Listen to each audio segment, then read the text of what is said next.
Toulouse Institute est le projet transdisciplinaire porté par la région Occitanie, l'Université fédérale et la ville de Toulouse. Objectif, faire de Toulouse et son territoire l'un des grands pôles de compétitivité dédiés à l'intelligence artificielle et replacer la France dans la course à l'innovation en la matière. Première épreuve écrite réussie avec une candidature prévalidée. Reste à passer l'oral. La région et la ville sont-elles bien placées parmi les candidates ? Quelles opportunités pour les chercheurs et les entreprises de la région? Autant de questions auxquelles nos invités se feront un devoir de répondre. Merci de réserver un excellent accueil à Nadia Pelfic, qui est vice-présidente de la région Occitanie, Philippe Rimbaud, président de l'Université fédérale de Toulouse, François Chollet, adjoint au maire de Toulouse, chargé des relations avec les universités, l'enseignement supérieur et la recherche, et enfin Tariq Krim, entre autres fondateur de NetVibes. Ils seront soumis au feu nourri des questions chafouines d'un certain Guillaume Gralet du journal Le Point. Applaudissements, mesdames, messieurs.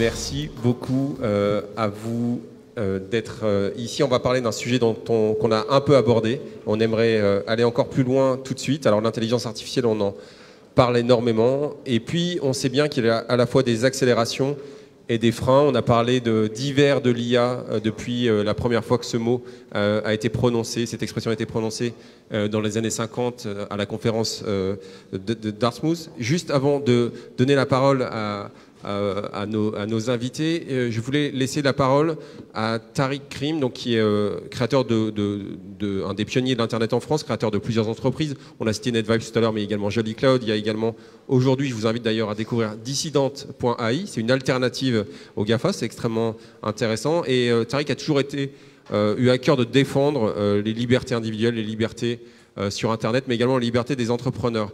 Tariq, est-ce que tu peux nous expliquer pourquoi l'intelligence artificielle est importante aujourd'hui et comment la France, nos collectivités peuvent tirer leur épingle du jeu? D'abord, bonjour et merci de m'accueillir à nouveau. C'est le deuxième débat sur l'intelligence artificielle. Alors, je vais proposer on va faire les choses assez simplement. Aujourd'hui, l'histoire de l'Internet s'écrit en deux étapes. La première étape, ça a été l'accès. Cette étape est en train d'arriver à sa fin. Aujourd'hui, on a à peu près 3/4 de la planète qui ont un téléphone mobile pour accéder à l'Internet. Alors, ce qui est dommage, c'est qu'il y a 20 ans, la France était leader dans le mobile, l'Europe était leader dans le mobile, vous vous rappelez tous de Nokia, d'Alcatel, et désormais, on parle de Google, d'Apple, de Huawei, des Chinois et des Américains. La deuxième étape, qui est en train de démarrer aujourd'hui, ça va être la transformation du monde. Transformation, vous l'avez vu avec des applications de type Uber, Amazon, grâce à l'informatique, grâce au fait que tout le monde a un téléphone ou une connexion à l'Internet, va changer radicalement. Et pendant très longtemps, c'était la question de la taille, ce que permet l'intelligence artificielle, ça va permettre de transformer la vie de milliards de gens. Et un des enjeux, évidemment, qui est l'enjeu à un niveau local, à un niveau national, européen, c'est comment on arrive à écrire une partie de cette histoire avec des technologies qui sont conformes à notre vision du monde, à nos valeurs, à la manière dont on a envie que les choses évoluent. Et c'est donc effectivement un enjeu parce que c'est très technique, mais il faut aussi être capable de pouvoir jouer, parce qu'un milliard de gens, c'est évidemment, quand on a un pays de 60 millions d'habitants, on n'est pas dans les mêmes échelles. Voilà.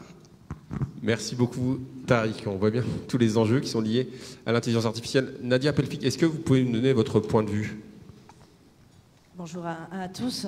Effectivement, déjà peut-être deux données pour permettre de lire la situation dans notre région Occitanie et Pyrénées-Méditerranée. Le premier, c'est qu'on est la seule région de France où nous créons des emplois industriels. Le solde d'emploi est positif, alors que dans beaucoup de régions, vous le savez, et en France particulièrement, l'industrie est en déperdition d'emplois. Le deuxième élément, c'est qu'on est la première région de France en termes d'intensité de recherche, à savoir qu'on consacre 3,7 points de notre produit intérieur brut à la recherche et au développement, ce qui nous positionne fortement comme région d'innovation.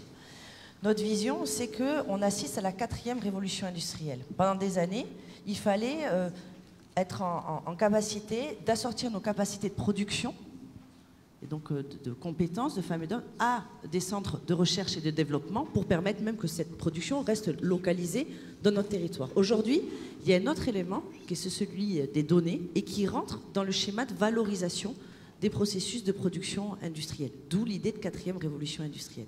Notre conviction, c'est que si on regardait une maîtrise de la recherche, une maîtrise de l'économie industrielle, il faut être en capacité de chaîner tous ces éléments-là pour faire en sorte que dans la chaîne de valeur qui sera importante demain, c'est-à-dire comment je vends, à qui je vends, ces données qui sont récoltées sur ce sujet, puissent rester dans le territoire et être valorisées dans le territoire, ou alors le risque, c'est pas simplement de rester à l'écart de ce domaine de valorisation, c'est de perdre aussi les éléments de production et de R&D qui se déplaceront là où on pourra valoriser et qualifier les données. Merci beaucoup Nadia. François Chollet, vous êtes en charge des relations avec les universités à la mairie de Toulouse. Oui, bonjour. Donc, si vous permettez, je voudrais revenir sur le projet toulousain, 3IA toulousain, qui a bénéficié d'une présélection et c'est une fierté, évidemment, pour cette ville, pour cette métropole, pour nous tous. Pourquoi c'est important pour vous? C'est important parce qu'il y a deux conditions dans cette réussite. La première condition, c'est qu'il y a derrière ce projet une recherche fondamentale qui est forte. Et ça, il ne faut pas avoir peur de le rappeler. Ne croyons pas que tous les concepts soient acquis en matière d'intelligence artificielle. On parlait tout à l'heure d'algorithmes probabilistes qui rendent difficile une certification en aéronautique. Il faut être sûr qu'un avion ne va pas s'écraser et sur une probabilité, c'est compliqué. Donc les concepts ont besoin d'être affranchis, d'être traités, et ça, c'est la recherche qui le fait. Puis le deuxième atout, c'est qu'il existe un groupe d'industriels dans nos thématiques privilégiées, comme l'aéronautique, l'espace, les systèmes électroniques, mais pas que. En santé aussi, pas forcément des industriels privés. Je pense, j'ai vu le CHU aussi qui est partenaire de ceci, parce qu'il existe donc ce groupe qui, dans le champ applicatif, est capable, avec les données et avec la recherche, de justement transformer les espoirs en réalité. Je pense qu'il y a là de vrais atouts pour cette ville. Merci beaucoup. On va laisser maintenant la parole à M. Rimbaud, donc président de l'Université fédérale de Toulouse. On a la chance en France d'avoir de très grands talents. Yann Lequin, donc, qui est professeur à l'Université de New York, mais également en charge de l'intelligence artificielle chez Facebook, il dit toujours qu'on surestime les progrès de l'intelligence artificielle à court terme, on les sous-estime à long terme. Il est brillant, mais il travaille pour un GAFA. Est-ce qu'on peut avoir des étudiants qui vont créer des géants français ?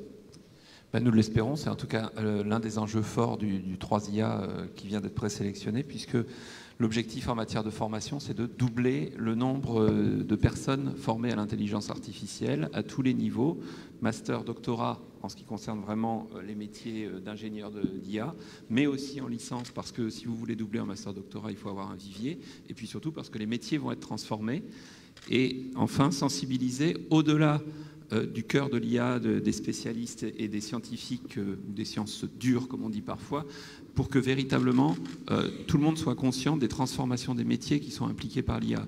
Et tout à l'heure, le grand témoin a insisté sur le volet politique de la technologie, et je crois qu'aujourd'hui, il est essentiel de faire comprendre ça à tout le monde. C'est l'ensemble du monde qui change, c'est pas seulement la technologie. Juste très rapidement, sur la création d'éventuels géants français ou européens, comment on peut s'y prendre pour en avoir davantage dans...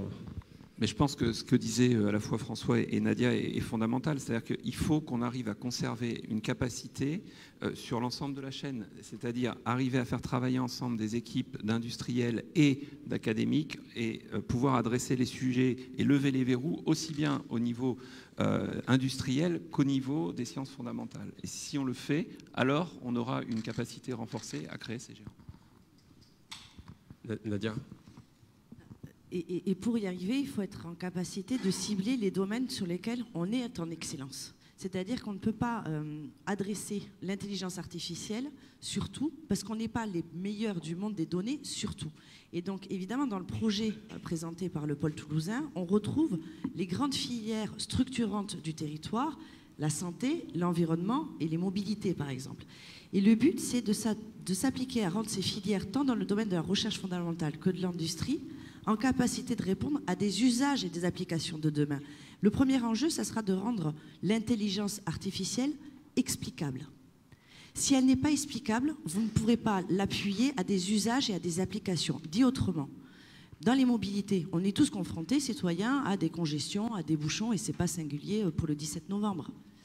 Ce qui est nécessaire et ce qui sera utile dans la mobilisation de l'intelligence artificielle, c'est de voir quels sont les flux de déplacement, de connaître les habitudes de mobilité pour organiser l'intermodalité et qu'on puisse mettre en œuvre des services tels que le Mobility as a Service, c'est-à-dire le service de porte à porte, et donc de changer de concept, d'un concept de transport à celui de mobilité.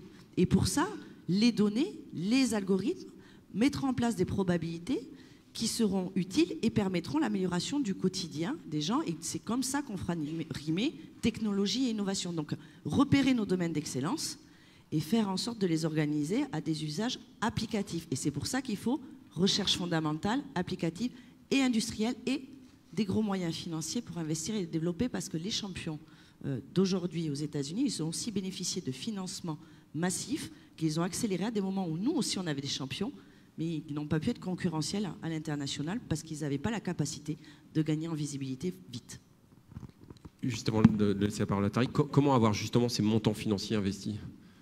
Monsieur Chollet, peut-être. Je voulais juste revenir sur ce que disait Nadia, c'est qu'il va nous falloir, j'en suis convaincu, apprendre à vivre avec l'intelligence artificielle. Dans un domaine que je connais bien, qui est celui de la santé, à travers deux exemples, on comprend ça très bien. Actuellement, l'interprétation d'images radiologiques est quelque chose qui se fait avec des outils d'intelligence artificielle, ou qui va se faire. Est-ce que ça veut dire qu'on n'a plus besoin de radiologues? Peut-être sont-ils inquiets, mais je ne crois pas.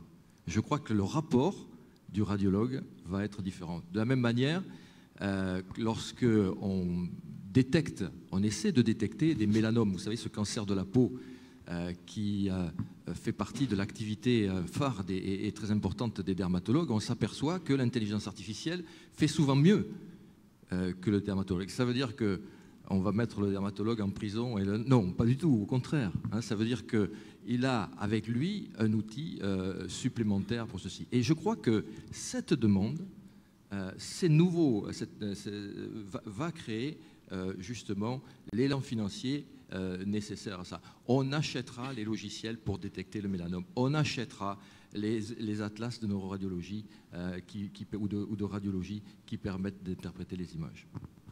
Merci beaucoup. Tariq?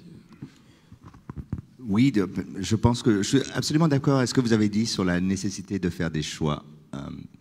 Au risque de choquer, peut-être que vous ne le savez pas, mais la majorité des technologies de l'Internet, et qu'on trouve d'ailleurs dans l'iPhone, ont été financées par la puissance publique aux États-Unis. Donc, ce qui a changé, ce qui a fait que la Silicon Valley, qui par certains endroits est assez proche de ce que l'on peut voir ici à Toulouse, en a fait un leader, c'est d'abord une vision politique. On a eu cette vision politique. Si vous vous rappelez, dans les années 60, la France était un des leaders dans l'informatique pour une simple et bonne raison, c'est que quand on a créé la bombe nucléaire, avoir de l'informatique, ça permettait d'avoir une bombe. De Gaulle a décidé, on a fait le plan informatique, on a inventé cette expertise. Donc aujourd'hui, il faut avoir un projet politique. Ensuite, il faut avoir un projet industriel. Et ensuite, il faut effectivement trouver le bon équilibre entre les universités, les startups et les grands groupes. Alors, ce qui a changé depuis 10 ans, il faut quand même voir les choses, c'est que les startups ont appris à travailler avec les grands groupes et les grands groupes commencent à apprendre à travailler avec les startups. Donc, il faut profiter, je dirais, de cette dynamique et d'avancer, de pousser, parce que je pense qu'ici, vous avez absolument tout ce qui est nécessaire. Vous avez de très bons ingénieurs, vous avez de l'aéronautique, vous avez des domaines d'excellence. Donc, je pense que le mix est bon. Maintenant, ce qu'il faut, effectivement, c'est une véritable volonté politique d'aller au-delà et de redevenir des leaders dans le domaine. Et je pense que c'est tout à fait possible. Juste avant de prendre des questions du public, Monsieur Rimbaud, je voulais avoir votre avis sur le financement.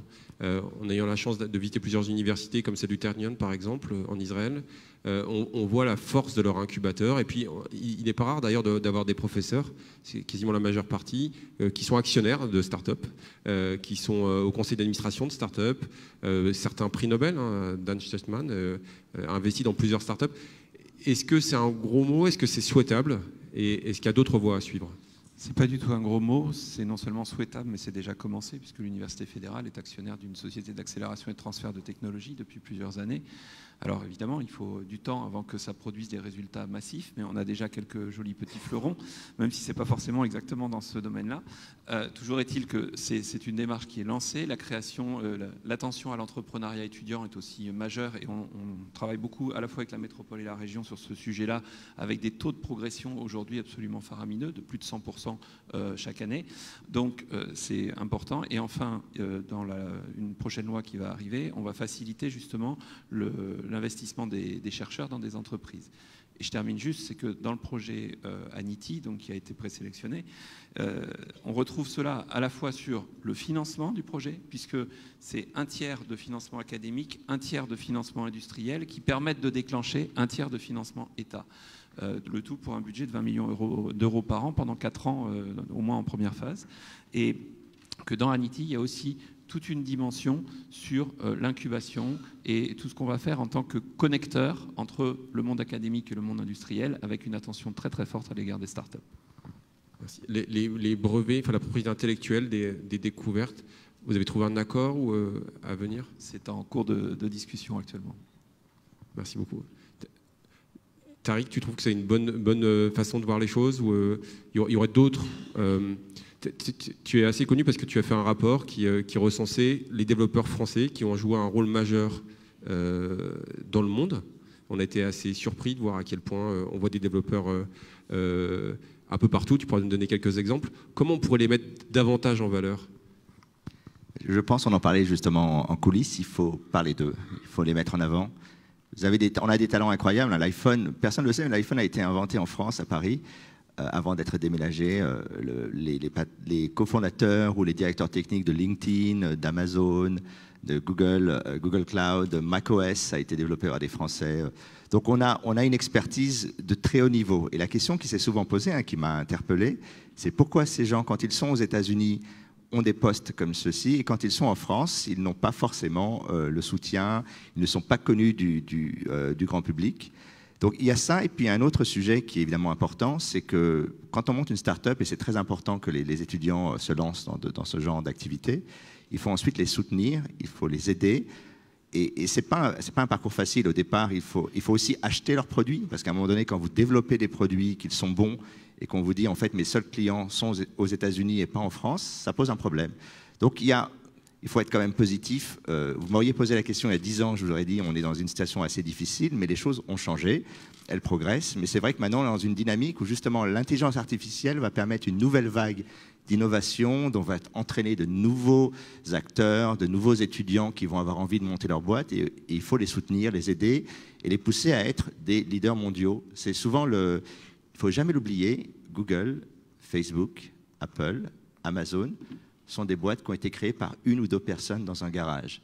Donc on démarre toujours petit avant d'être un géant mondial. On a tendance souvent à se dire il n'y a que les gros qui restent gros. Non, non, l'Internet permet à des petits de devenir des géants. Et je pense qu'il est évident que des acteurs un peu partout, et notamment ici, ont la capacité de devenir plus tard des acteurs majeurs dans ces domaines. Le prochain Sergey Brin est peut-être dans la salle. Nadia Pelfig. Moi, je pense qu'il y a 3 mots-clés, en fait. Le collaboratif, d'abord parce que la valeur viendra du fait de croiser des données qui viennent de différents secteurs. Les données de l'aéronautique, les données issues de la météorologie. Ici, nous avons les centres de Météo France et nous avons des géants comme Airbus. Nous avons le Copernicus Marine, les données océanographiques. Finalement, ça sera le fait d'avoir des données multisectorielles qui nous permettront de trouver de nouveaux usages. Et collaboratifs entre les industriels, grands groupes, start-up et recherche. Le deuxième élément, me semble-t-il, c'est le cadre de confiance. C'est-à-dire que si vous voyez que les gens collaborent entre eux, il faut qu'ils puissent avoir confiance dans la manière dont les données seront maniées. Et donc pour ça, on doit s'appuyer aussi sur notre législation et créer des cadres de confiance. Et le troisième point, c'est l'audace. L'audace, pourquoi? Parce que quand vous avez des grands groupes, aujourd'hui, ils font de plus en plus le pari de l'innovation, mais ils n'ont pas l'agilité nécessaire, la rapidité pour produire l'innovation rapidement. Et c'est justement en mettant industriels, chercheurs et en s'appuyant sur des startups qui pourront exploiter les données produites par notre industrie et en les appuyant, y compris en prenant le risque, ce qui est le propre de l'innovation.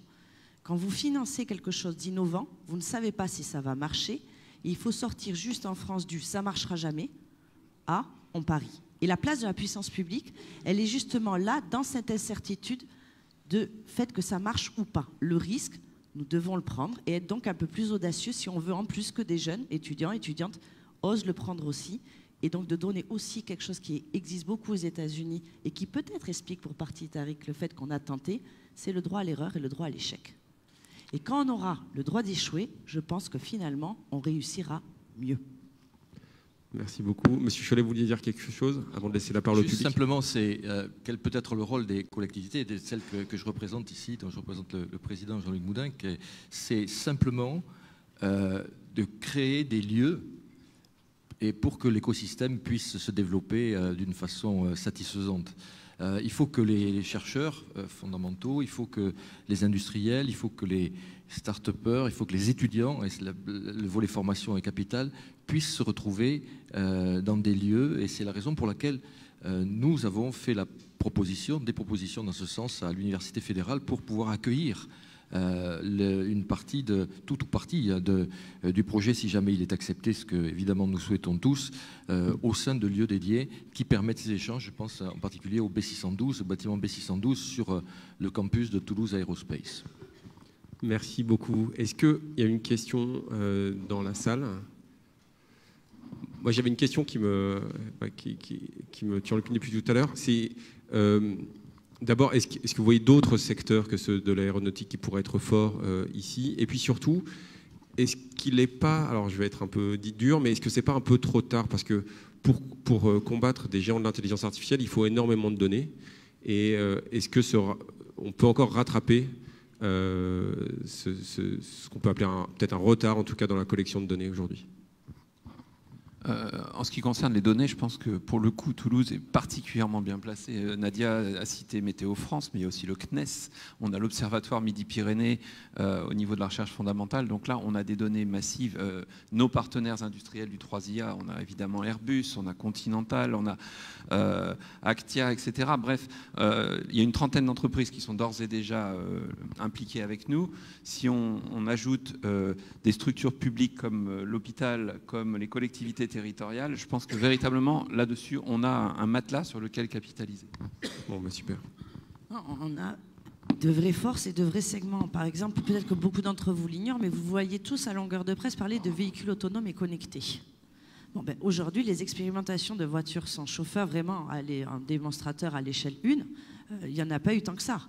Ici, on a la capacité, notamment sur le campus de Rangueil, et on y conduit un projet aujourd'hui qui s'appelle Autocampus, d'avoir des démonstrateurs à l'échelle 1, parce que ce sont des mini-villes. On vient d'accueillir, et c'est pour ça que ça doit être des stratégies de volontarisme politique, le centre de R&D de Continental sur le véhicule autonome et connecté.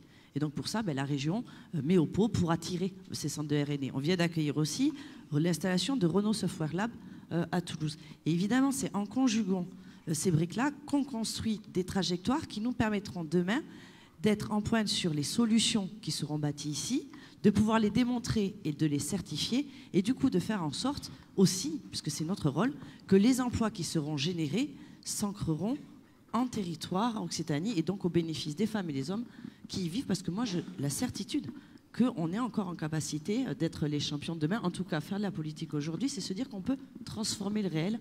Donc ne voyez pas quelconque opportunité de voir notre volonté abdiquer en ce domaine. Bon, bah, très bien. Donc beaucoup de données, beaucoup de secteurs d'excellence. On peut encore tout faire. Tariq? Non, mais on en rigolait un peu avant, mais pour inventer la ville de demain, en fait, on a juste besoin d'une ville. Donc, prenez la ville de Toronto, elle a décidé de déléguer à Google une partie de la gestion de son infrastructure. Les gens à Toronto ne sont pas très contents. Je pense que l'avenir s'invente aussi au niveau local. L'un des problèmes qu'on a en politique, c'est qu'au niveau mondial, vous avez tous vu que la situation est assez catastrophique ou insoluble en tout cas. Et à des niveaux locaux, on peut trouver des solutions, et des solutions qui impactent notre quotidien. Et ce qui est intéressant avec la technologie, c'est que ça sert aussi à améliorer son quotidien. Et c'est vrai que si on arrive, là c'est au-delà donc de la recherche, c'est-à-dire que si vous arrivez à faire de Toulouse une forme de smart city éthique, où il fait bon vivre, comme il fait bon vivre d'ailleurs en dehors de tout ce qui est numérique, je pense que vous aurez réussi un pari. Je pense que c'est tout à fait avec l'écosystème que vous avez, c'est quelque chose qui est tout à fait possible et que je souhaite voir réaliser. Merci beaucoup. Et cette volonté régionale, cette possibilité régionale, Tariq, est-ce qu'elle pourrait se déployer au niveau national? Tu avais, dans un billet pour Le Point, exprimé le désir, enfin la nécessité d'avoir un Chief Technology Officer, en tout cas à l'échelle de la France, peut-être à l'échelle de l'Europe. Est-ce que ça peut aider également, à ton avis? On a de la chance. Alors, j'en profite pour rappeler que les élections européennes sont dans pas si longtemps et que la question des GAFA, la question toutes ces questions vont se régler à un niveau européen. Donc, c'est très important, indépendamment de qui vous votez, évidemment, de vous assurer que ces questions seront au cœur des campagnes, ce qui n'est pas pour l'instant malheureusement le cas. Mais c'est vrai qu'on a besoin d'expertise technique à très haut niveau. On a souvent laissé de côté les développeurs. On s'est dit oui, ils sont dans la salle du fond au sous-sol. Alors qu'aujourd'hui, on est dans un monde où ce sont eux, essentiellement, qui ont une partie des clés de l'avenir. Et donc, il va falloir stimuler, s'assurer que les politiques technologiques qui sont mises en place soient des politiques qui ont du sens. Et effectivement, on parle beaucoup de Chief Digital Officer ou de Chief Technological Officer, mais c'est vrai que ce sont des postes qui vont devenir très importants au niveau politique, au niveau des régions, au niveau des États. Alors on a aussi la chance en Europe d'avoir un commissaire européen qui a décidé de faire la guerre à Google et Apple, et donc ça c'est plutôt pas mal. C'est une première. Merci beaucoup. Ouais. Merci beaucoup. Je crois qu'on me fait signe d'arrêter. Merci beaucoup à vous quatre. C'était super. Merci beaucoup. Merci infiniment à vous. C'est la fin, c'était la dernière conf de ce Futurapolis 7, premier opus de la 3e trilogie. Donc, parce que c'est comme ça. Merci à vous tous. Rendez-vous l'année prochaine avec des projets fous. Et merci à nos intervenants, un grand merci pour cette dernière conférence de très haut niveau. Et merci à vous le public, c'est comme ça qu'on dit en général quand on est chanteur, et parce que sans mon public je ne serais rien. Merci à vous, bravo.